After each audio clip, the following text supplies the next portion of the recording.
हरे कृष्ण।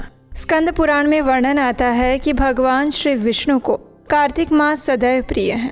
कार्तिक मास के दौरान ही भगवान श्री हरि अपनी 4 मास की योग निद्रा से बाहर आते हैं और इसीलिए इस कार्तिक मास में भगवान श्री हरि विष्णु की कृपा प्राप्त करने के लिए जो कुछ भी किया जाता है वो अक्षय हो जाता है। सभी शास्त्रों में एक स्वर से कार्तिक मास को सभी मासों में सर्वश्रेष्ठ बताया गया है और ऐसा ही कार्तिक मास बस कुछ ही दिनों में आरंभ होने वाला है। तो चलिए आज के इस वीडियो में जानते हैं कि इस बार कार्तिक मास कौन से दिन से आरंभ होगा, कब समाप्त होगा और इस मास के शुभ मुहूर्त कौन से हैं और मुख्य पर्वों की जानकारी भी। तो चलिए आज का कार्तिक मास कब है वीडियो आरंभ करते हैं। वैदिक पंचांग के अनुसार वर्ष का 8वां महीना कार्तिक मास के नाम से जाना जाता है। अंग्रेजी कैलेंडर के अनुसार ये सामान्य रूप से अक्टूबर या नवंबर में आता है और इस बार वर्ष 2025 में कार्तिक मास 8 अक्टूबर 2025 बुधवार से आरंभ हो रहा है और ये पूरा होगा 5 नवंबर 2025 बुधवार के दिन। उसी दिन कार्तिक पूर्णिमा के साथ कार्तिक मास का समापन हो जाएगा। कार्तिक मास को दामोदर मास के रूप में भी जाना जाता है। भगवान श्री कृष्ण के विभिन्न पवित्र नामों में से एक नाम है दामोदर और इसीलिए इस मास के दौरान भगवान श्री कृष्ण के विभिन्न पवित्र नामों का जाप करने से भगवान श्री कृष्ण की कृपा सरलता से प्राप्त होती है। 8 अक्टूबर 2025 बुधवार से शुरू होने वाले कार्तिक मास के पहले दिन प्रातः ब्रह्म मुहूर्त का समय रहेगा सुबह 4:39 से लेकर 5:29 के बीच में। इस दिन सूर्योदय होगा सुबह 6:18 पर और सूर्यास्त का समय रहेगा शाम 5:59 पर। प्रातः काल में भगवान श्री विष्णु की पूजा अर्चना करने के लिए भगवान दामोदर के समक्ष इस कार्तिक मास का संकल्प लेने के लिए प्रातःकालीन समय रहेगा सुबह 5:04 से लेकर 6:18 के बीच में। इस दिन धार्मिक अनुष्ठान, पूजा पाठ इत्यादि के लिए दोपहर में विजय मुहूर्त रहेगा दोपहर 2:05 से लेकर 2:52 के बीच में और अमृत काल है दोपहर 4:21 से लेकर 5:47 तक।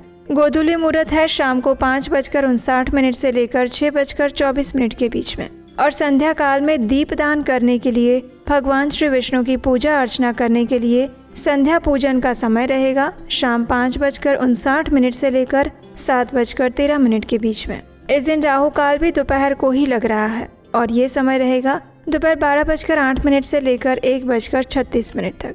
कार्तिक मास के कृष्ण पक्ष की प्रतिपदा के ये सभी शुभ मुहूर्त हैं। इसी दिन से आप इस मास का पालन करने के लिए विशेष संकल्प ले सकते हैं।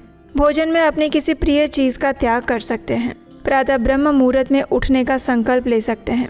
पवित्र नदियों में स्नान करने का संकल्प ले सकते हैं और इस प्रतिपदा के दिन प्रातःकालीन स्नान, ध्यान, दान, तप और जप आदि कर सकते हैं।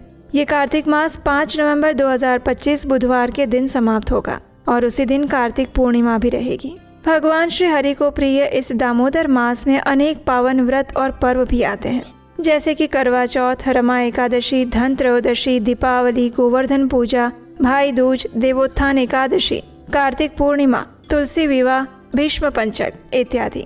1 नवंबर 2025 एकादशी के दिन से जब देवोत्थान एकादशी रहेगी उस दिन से भीष्म पंचक का भी आरंभ हो जाएगा और तुलसी विवाह का भी आरंभ हो जाएगा। कार्तिक पूर्णिमा के दिन भीष्म पंचक और तुलसी विवाह का समापन होगा और उसके साथ ही कार्तिक मास भी समाप्त हो जाएगा। कार्तिक मास के शुक्ल पक्ष की एकादशी यानी देवोत्थान एकादशी पर भगवान श्री विष्णु योग निद्रा से बाहर आते हैं और उसके बाद अगले दिन से तुलसी विवाह आरंभ हो जाता है। कई स्थानों पर तुलसी विवाह कार्तिक पूर्णिमा के दिन भी करवाया जाता है और उसके बाद मनुष्य समाज में भी हर प्रकार के मांगलिक कार्य, विवाह, यज्ञ इत्यादि आरंभ हो जाते हैं। ये मास भगवान विष्णु के निद्रा से जागने का समय है और इसीलिए धार्मिक रूप से और आध्यात्मिक रूप से ये अत्यंत महत्वपूर्ण मास है। हमारे शास्त्रों में कहा गया है कि इस मास के दौरान किया गया कोई भी जप, तप, दान और कोई भी पुण्य कार्य मनुष्य को 1000 गुना अधिक फल प्रदान करता है। इसका अर्थ है कि अगर इस मास में कोई व्यक्ति एक बार हरे कृष्ण महामंत्र का जप करता है तो उसे 1000 बार हरे कृष्ण महामंत्र का जप करने का पुण्य फल मिलता है। तो जरा सोच के देखिए कि अगर इस मास में प्रतिदिन आप हरे कृष्ण महामंत्र की 16 माला का जप करते हैं तो आपको कितना अधिक संख्या में पुण्य फल प्राप्त हो सकता है। तो इसलिए इस मास में प्रयास करें कि प्रतिदिन कम से कम 16 माला का जप अवश्य करें। हमारे शास्त्रों में कार्तिक मास को सबसे श्रेष्ठ और मंगलकारी बताया गया है। ये वही मास है जब भगवान श्री कृष्ण की अनेक सारी लीलाएं हुई थी और उसमें से एक लीला है दामोदर लीला, यानी कि भगवान श्री कृष्ण को यशोदा मैया ने उखल से बांध दिया था, वो वाली लीला। और इस वजह से ही इस मास को दामोदर मास के नाम से जाना जाता है। इसी मास में भगवान श्री कृष्ण ने गोवर्धन पर्वत भी धारण किया था और राधा कुंड का आविर्भाव दिवस तथा बहुलाष्टमी भी इसी मास के दौरान आती है। तुलसी शालिग्राम विवाह और श्री कृष्ण रस यात्रा भी इसी कार्तिक मास में आती है। स्कंद पुराण में स्वयं ब्रह्मा जी कार्तिक मास के महत्व का वर्णन करते हुए कहते हैं, न कार्तिक समो मासो न कृते न समम युगम न वेद सदृशम शास्त्रम न तीर्थम गंगा समम। यानी जिस तरह सतयुग के समान कोई युग नहीं, वेदों के समान कोई धर्म ग्रंथ नहीं और गंगा के समान कोई तीर्थ नहीं, उसी प्रकार अन्नदान के समान कोई दूसरा दान नहीं। दान करने से अर्जित किए हुए धन की शुद्धि होती है। व्यक्ति के लिए धर्म पूर्वक अर्जित किए गए धन का दान करना अत्यंत आवश्यक है और विशेषकर तीर्थ स्थानों पर किया गया दान और भी अधिक पुण्य प्रदायक होता है। इस पवित्र कार्तिक मास में प्रतिदिन शालिग्राम शिला का पूजन और भगवान वासुदेव का स्मरण भी करना चाहिए। ऐसा करने से प्रत्येक पापी मनुष्य अपने जघन्य पाप कर्मों से भी मुक्त होकर परम आध्यात्मिक गति को प्राप्त करता है। इस मास के दौरान ब्राह्मण भोजन, वैष्णव भोजन और दीपदान का अत्यंत विशेष महत्व है और इसलिए कार्तिक मास में प्रतिदिन संध्या के समय दीपदान किया जाता है। और इसके साथ ही भगवान श्री हरि विष्णु की पूजा के साथ तुलसी देवी की भी पूजा की जाती है। कार्तिक मास में तीर्थों में या फिर गंगा जैसी पवित्र नदियों में स्नान और उसके बाद दान करने से हर प्रकार के कष्टों से मुक्ति मिलती है। और इसलिए जो मनुष्य कार्तिक मास में प्रातः ब्रह्म मुहूर्त में उठकर पवित्र नदी के जल में स्नान करता है, अपनी क्षमता अनुसार दान देता है, तपस्या करता है और भगवान श्री हरि की पूजा अर्चना करता है, उसे अनंत गुना अधिक पुण्य फल की प्राप्ति होती है। हमारे शास्त्रों में कहा गया है कि ये मनुष्य योनि अत्यंत दुर्लभ है और इसीलिए इसे प्राप्त करके व्यक्ति को इस प्रकार अपना जीवन व्यतीत करना चाहिए कि जिसके फल स्वरूप इसका कभी भी पतन ना हो।